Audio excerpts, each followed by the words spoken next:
And welcome everyone to This is the Day. And joining us now is Jim Wahlberg, the Executive Director of the Mark Wahlberg Youth Foundation. Thanks so much for being with us, Jim. Oh, it's my pleasure. Thank you for having me. Maybe if you could start off telling us a little bit about your work with the Mark Wahlberg Foundation. Well, so the Mark Wahlberg Youth Foundation has been in existence now for about 15 years. It started out really simply. My brother had sort of reached a certain level of success. I think it was when he did Planet of the Apes. And a family friend, Father Jim Flavin, came to us. He had just moved out to Brockton, to St. Edithstein's. Okay.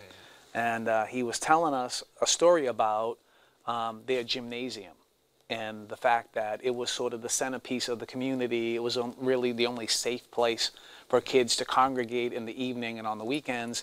And the air conditioning system had gone.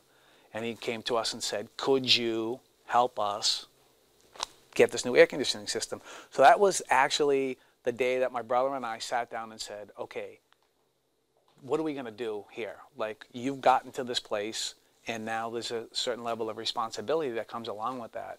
And so we originally named it something else. I forget what it was, and we submitted it to the government, and it got kicked back.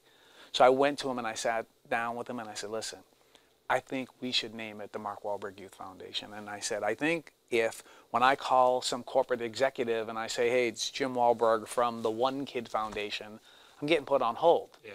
But if I say it's Jim Wahlberg calling on behalf of the Mark Wahlberg Youth Foundation, there's a pretty good chance, even only out of curiosity, they'll take the call.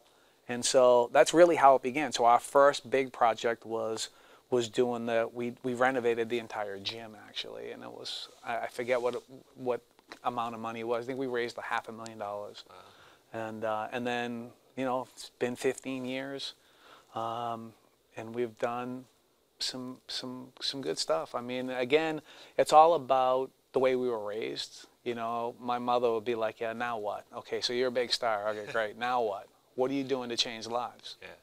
So we're blessed to be in that position. And I know you're involved in recovery as well, and you were able to put together a movie, if only. Maybe if you could talk about that and some of the work that you do in recovery. Well, so I think kind of, you know, what's going on in the world right now sort of dictates a lot of the work we do with our foundation, and we try to stay where we're needed. And clearly we're in the midst of an absolute opioid epidemic in this country, and particularly in our state here in Massachusetts. It's just completely out of control. So a friend of mine and I sat down together over a cup of coffee, and we wrote a script. And literally the script took us 10 minutes to write. And because it's a story we're very familiar with. It's a story of addiction. It's a story of a young man's journey with experimentation. You know, and so when we wrote the script, I sort of did the outline, and my guy puts it into a script form. He's a writer. That's what he does.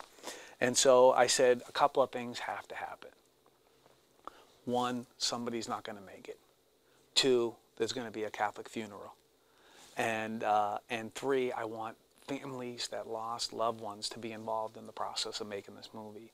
And so we were able to accomplish all three of those things. You know, we had about 250 people who lost loved ones to addiction come and be in the movie. And really the only place we could fit that many people was in the funeral scene. And actually, my priest, Father Jim Flavin, was the priest in the movie. I said, we're going to use a real priest. We're going to have a real, and he goes, you know, what do we do? He's looking for direction. I said, we're going to have a Catholic funeral. That's what we're going to do. And my son, Jeffrey, actually stars in the movie. Oh, great. So he plays the main character. And, you know, my mother's in the movie. My brother Bob is in the movie. My nephew Brandon is in the movie. And really, the reason why so many family members were willing and eager to be a part of this project was that we're very familiar with the disease of addiction in my family. Yeah. I'm a person in long-term recovery. And so we've sort of lived a lot of the ugliness. Yeah. And so, you know, I feel like we did an admirable job. I think we've touched people. I don't think, you know, I think God had this plan, because I could never. I would have to be the smartest person in the world to have figured out, I'm going to make this little movie, and then within 2 years, I'm going to show it to 250,000 people. We're going to do events with 10,000 kids, like we did in Manchester, New Hampshire, or we're going to do an event in Lowell, Mass, with 5,000 kids. I never could have thought it that far. I said, we're going to make a movie. Hopefully some people will watch it, and we'll see what happens. And it's sort of, I don't know, the Holy Spirit is at work, you know, because this thing just now has a life of its own. Just in the last few seconds that we have here, too, I know you have a conference coming up in September, Hope Conference. Could you tell us about that as well? Yeah, the Hope Conference. I mean, that's what it is. It's about hope. You know, we're living in tough times. We're living in tough times, and you know, I think that a lot of because we're living in tough times, a lot of that has to do with the lack of they've taken God out of everything. Yeah.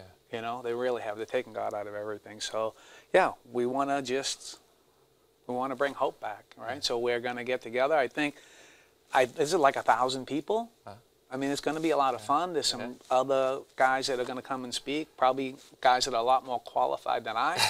I know my friend Andy LaValle, who is a dear friend, who is an amazing man and has really guided me on many occasions, will be there to speak. Great. So we have the same haircut, so try not to confuse us. He's 6'5". I'm like 5'2".